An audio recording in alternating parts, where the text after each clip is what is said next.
So we're on day 3 of our tear down with the 2020 Coyote car, and we were kind of coming up with a game plan and watching some other people's videos for how we wanted to do this, and it seems like the prevailing method that we tend to see is people doing like a floor transplant from the Coyote car and then putting the older car body on top. The body of a 65, 66 on top. Which I don't think there's anything wrong with that, but from what I gather, the issue people seem to run into is that the engine bay in the older car is just too small, too narrow with the shock towers and the way that the firewall is. And I wish we had the car here to show. And I mean, I guess we could show the engine bay in that car for reference, but our other car has already been modified for a Mustang 2 front end, which opens up the engine bay completely. Yeah. In fact, in our case, we just went ahead and skimmed down the front of the firewall, so we have a clean firewall. The 5-speed transmission will fit that drive shaft cover. So again, not a whole lot of motive, I think, for us not to continue on the path that we're on. Which I'm sure will have its own challenges, but I think that to do it the way that we're going to do it, and no offense to anybody else, is kind of a more true to the car's original form, even though we're changing the interior and changing the power plant. Yeah, we still have the whole car there. Retain that traditional 1965 Mustang body in a more complete state, I think you would say. Yeah. And then again, just to outline our game plan, then it's continue to use that 65 body, 65 Mustang body. The front rails have been altered already to adapt to the Mustang 2 front suspension. The rear end will go with the traditional, we haven't fully decided whether it's going to be a 9-inch or an 8.8 rear end on it, but with a 4-link in the back of it.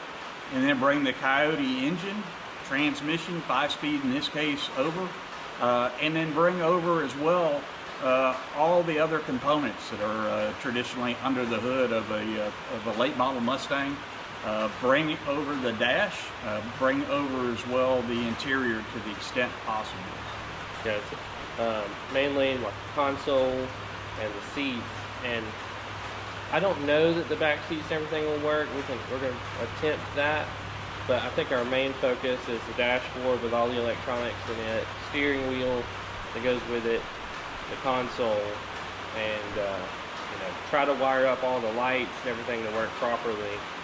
I understand that there will probably be some things that either won't work because we simply don't have the components available on the older car, but I'm willing to work through those issues over time. Like, this is not going to be something that's over in 6 months or anything like that.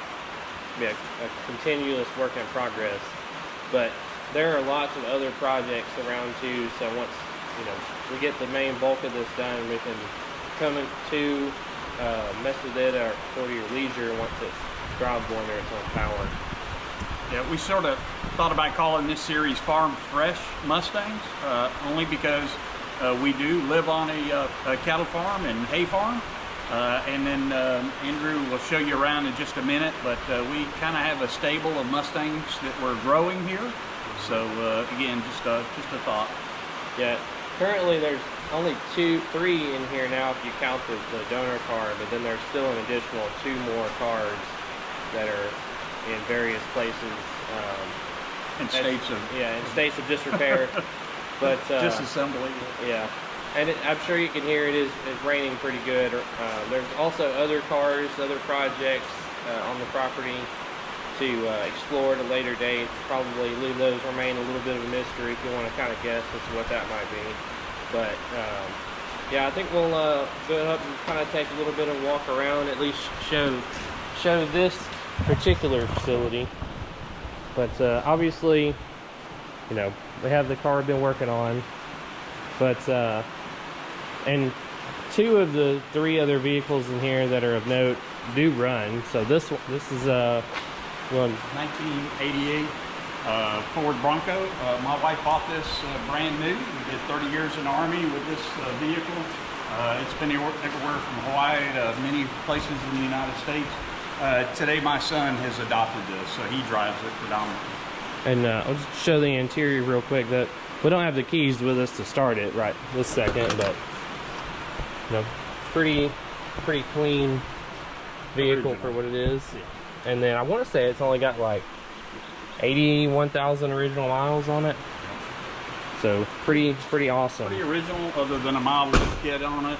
Redid the exhaust on it. Still has the original EFI 302 Ford engine. Pretty much exactly the way it came off the assembly line.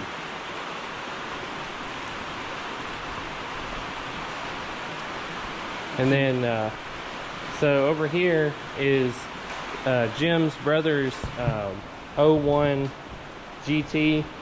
It's got a lot of aftermarket body stuff on it that I believe was done a long time ago, but you know, kind of a work in progress to sort of restore it back to, you know, what it would be. But the interesting thing about this is it's actually, ignore the extra gauges, pretty good shape for a 01 with 50,000 original miles, so that's kind of cool. Pretty good amount of fun to drive. We don't really get it out that often. But and then the final car of note in here, and he'll pull the cover off of it. This is probably the second lowest condition vehicle behind one of the ones at your house, I guess. But this 60, yeah, 65 convertible Mustang. And where did you acquire this one at? So I traded another 65 fastback to my brother, and part of that deal, he hooked me up with a 65 convertible. I've never run it. I've just kept it in storage. Like I said, 30 years in the military, it's moved around with us, so forgive it. It's very dirty, but again, just to have a project car when we had time, and now we're starting to have some time. So, and for being, you know, what it is with a convertible, it's actually looks pretty good. I mean, obviously very dirty, but I guess we could open up the hood if you wanted to. Yeah, this has got the inline 6 with the automatic transmission. Yep, original. Don't really have a plan per se for what would be in here yet. It's sort of in the wings, just waiting on time. And an idea. And an idea. What's the plan? Probably not that, not like that, but just something. Know, right? Let's give it a try. Yeah. See how that works out, and we'll go from there. Really, just something fun to, you know, ride on nice holidays or weekends, or maybe even like let people use it for weddings and things like that. Continue to disconnect the air conditioning lines, electrical lines. I want to drop off the exhaust, go ahead and get that out of our way. Watch a couple of teardown videos online just to make sure that we're on the right track. Based off what I've seen, probably going to try to leave the front suspension in the car, take the engine out of the front engine and transmission together. Appears like it'll come out pretty cleanly as one big package. So I think that's what I'm shooting for. So I think I would propose that you keep working on the exhaust, and I'm going to see if I can get this front crash bar and core support out. Okay. Yep, and that way, when we are ready to pull it forward, we can just disconnect everything off the bottom and all the wiring and just lift it forward. The front sway bar does have to come out of it for you to be able to clear that. So if that presents itself to you, go ahead and start doing that, but would agree. So far, everything, I mean, you know, it being so new, there's no real rust to speak of or anything seized up, so everything's going really smoothly as far as the disassembly goes. Well, the good thing is it's a southeastern car, so we are not having to deal with any rust. It's only 4 years old as well, a 2020 car. I did watch some of the videos online where folks are struggling up north, in most cases where they've got more issues with corrosion. But yeah, we're very fortunate to have this car. I think not having so far I haven't seen any of those kind of problems at all. The exhaust on this one has been updated.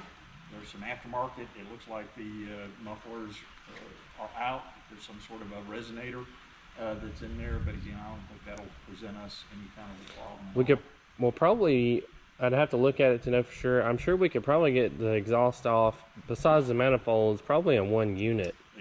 It looks pretty straightforward under there. It really does. I think the way we got it up, it'll give us plenty of clearance to be able to get in there and do that. Well, good deal. I guess we'll stick it back on time lapse, and then get to taking this thing apart some more.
Mid-roll update. We got this front core support and lower crossbar off, and removed the main wiring harness that goes across from its attachment points, and currently working on pulling the exhaust off, but we got one of the catalytic converters is being a little stubborn on this side and welded on the other side, right? So trying to come up with a plan of attack for that. Probably gonna have to put some extensions together and go in from the top side, but making some good progress.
We got half the exhaust out. Just look how crappy a welding's out there. Oh yeah. Yeah, this is what we were talking about the aftermarket center section. You can see it's almost like they had a piece of pipe that didn't really fit the rest of it. Well, you can see right here, this is an exhaust leak. Yeah. Never good to have an exhaust leak. This is a smaller piece of pipe than this was. It almost looks like they took like original here Yeah, that's and then spliced in this. that's original, and this is original, and then this are all aftermarket. It's off. That's what matters. Yep, and we got to cut the other one. Probably right there. Just I because think we're gonna have to keep that potentially. so we just can't get to the bolts on the other one? There are no bolts on the one. Oh, okay. This is literally welded up to the header. Why? Don't ask me. And it's all welded from there. There's no distance. Needless to say, she had a rough 4 years. Yeah. Probably well intended, you know. The guy wanted a better sound out of it. Somebody, gosh, you're telling what they charge to do that. Yeah. Not very impressive. But I think the next thing is probably going to be, let's see if we can get this black like valence situation off. Yeah, we'll get this off. I've got one of the windshield wipers already off. I was working on the second one, and then we'll get the bracket that runs from this side. Did you already take the one off of the other side? I know the earlier models had a bracket that went over the cover.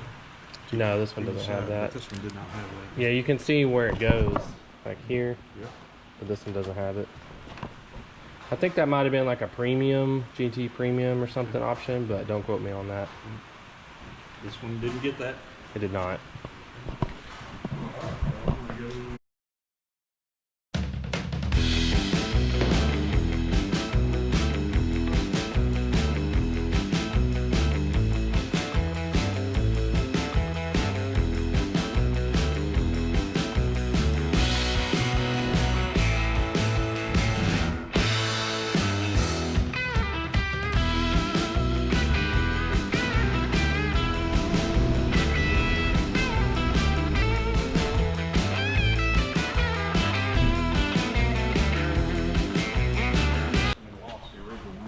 Aftermarket one in there. So I think we're gonna have to cut our recording. We making some good progress. We just don't have lights right here yet. Everything's a work in progress. I mean, we have lights right there, but there's no power in here. So, you know, that just really helped. But we're gonna keep plugging away and at least try to get that off. And then there's like a plastic like barrier or something right there. But I think that's going to be about what we're going to try to do tonight. But we'll update you next time we start working.